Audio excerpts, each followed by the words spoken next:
I tried making sandwiches out of something other than keto bread, and let me tell you, some were amazing, some actually shocked me, and others were just simply downright ridiculous. Ugh. If you like to scroll social media, you've probably come across some really cool looking keto hacks. And I've seen a lot of creative ways to make keto sandwiches other than using bread or chaffles. So I figured I'd try some of these popular ones so I can give my honest review. Now let's get to tasting so I can show you which ones you should make. First, I think it's important that we all know the proper way to make a lettuce wrap sandwich. There's nothing worse than biting into a lettuce wrap sandwich and it just falls apart. So I'm going to attempt to make an unwich the Jimmy John's style. According to a couple of videos I watched, the key is to use 2 sheets of parchment paper. You want to cut the iceberg lettuce in half and then core it out. And once after you've washed your lettuce and let it dry completely, we're going to layer down around 5 to 8 pieces of the lettuce in a small rectangle.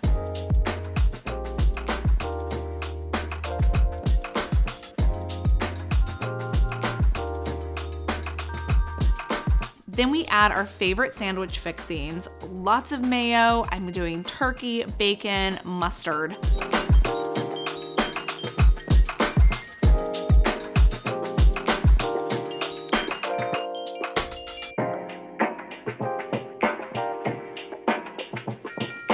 And then the rolling of the sandwich is the key. You want to start with one corner and tuck it over the sandwich. Tuck it tightly, because we're going to roll this super tight, and then start rolling and tucking at the same time. Then we'll fold in those edges and complete the roll. Cut in half, and wow, look at this beauty. So now let's see how this holds up. I think the key too is to leave the parchment paper on. That's what Jimmy John's does. It's so good. Okay, so I know most of us have already had a lettuce wrap sandwich before, so let's try something else other than lettuce. Let's use a cucumber. I've seen some videos where they slice the cucumber in half lengthwise and then dig out the middle and then just use the 2 halves as bread. But we're gonna try something a little bit different. This is gonna be inspired off of a video I saw on TikTok. Instead, we're gonna make a wrap. We're gonna layer down slices of cucumber and then we'll roll it up. I'm using a mandolin so that I can get even slices, but a potato peeler will also work. You need around 3 or 4 slices of cucumber. And now we spread on some cream cheese. Except it doesn't want to spread because it has so much moisture on it, so make sure you pat it dry first with a paper towel and then spread on your cream cheese. Then sprinkle a little bit of Italian seasoning, and I'm going to add pepperoni and pepperoncinis. And then we roll it from the bottom. And this does not want to roll very well, so I looked up on the video again and saw that she had made a clean cut on the very edge of her cucumber slices to get rid of that green hard part, and then it was easier to roll, kind of.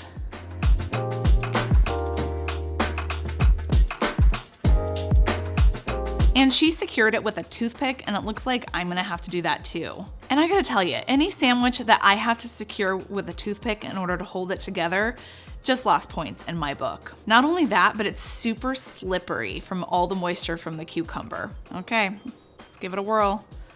Oh man, it needs to be blotted off again. So much moisture. Messy. It's good though. Wow, really good. That cucumber sandwich is a mess to eat, but it is really good, so I actually recommend it. Instead of cucumber, let's try another popular replacement for tortilla, which is cheese slices. I took these instructions off of Gam Gam's Kitchen on TikTok, and you know, if a grandma made it, it probably has to be good. I loved everything my grandma made. Layer down 4 slices of pepper jack cheese, or whatever cheese you want to use, on a sheet of parchment paper or a splat mat. I'm going to cook mine in the air fryer at 340 degrees for around 7 to 8 minutes, but you could also bake it in the oven at 350 degrees for around 8 to 10 minutes. You just want to cook it until the edges start to get golden and crispy. Then we're going to let it cool for a few minutes, but not too much or else it might get too hard to roll.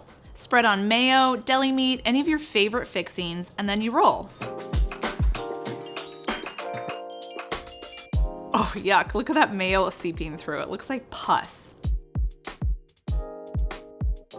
Okay, let's try this. It certainly is greasy from that cheese.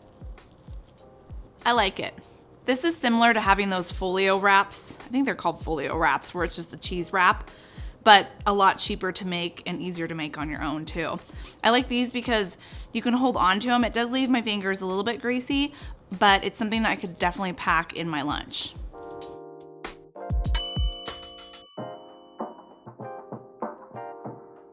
Up next, we're going to be using the incredible edible egg, and this is a hard-boiled egg. I don't know if you guys have seen people make mini little sliders out of eggs, hard-boiled eggs, but that's what we're going to be making.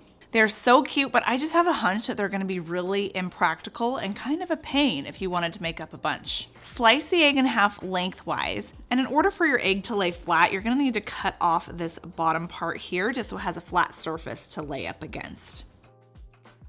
And I'm gonna keep the yolk in there, but if you wanna take it out, you can. And I'm gonna spread on some mayo, and I'm using my Dalmatian spatula because it's just so cute and it's the perfect size. Then we add lettuce, tomato, a slice of bacon, and cheese. And then I top it with some everything bagel seasoning. And these are super cute. I can see why they're so popular on social media, and they would be so fun to serve at a party. They're kind of messy because I think I put too much mayo in it, but they're actually quite tasty. It's almost like having a deviled egg with like a sandwich inside. I would definitely make these, especially for some sort of like a potluck where I need to bring an appetizer. I think they'd go over very well.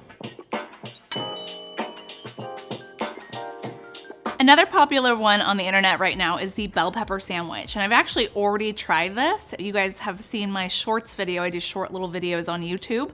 You can watch me make one of those. But I already know this one is fantastic, and it actually really shocked me because I thought it was gonna be a pain in the butt to eat because I just thought it was gonna fall apart and be a mess. I also didn't think it was gonna taste very good because I don't really care for raw bell pepper, but I was so surprised. I actually have made several since then, and it's kind of like a go-to lunch for me right now.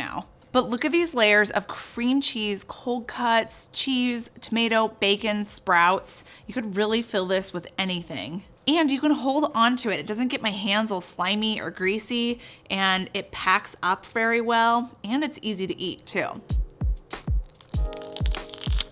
See, I can bite into it and the sandwich still stays intact. I love the crisp from the bell pepper when you bite into it. If you're someone that's a texture person and loves crunchy things, you'll love this recipe. And you don't have to use green bell pepper, you can use any color. I like green bell pepper just because it's less sugar and less carbs in it. Since bell pepper worked, let's try an avocado. I've seen this floating around the internet a couple of times, and I just know it's gonna be a disaster. I mean, avocados, you can't really hold on to them unless you keep the peel on, but then you end up eating the peel. But let's see where this takes us. After you slice your avocado in half, remove the seed and the peel on the outside. And then we're gonna spread some mayo and then add our sandwich fixings.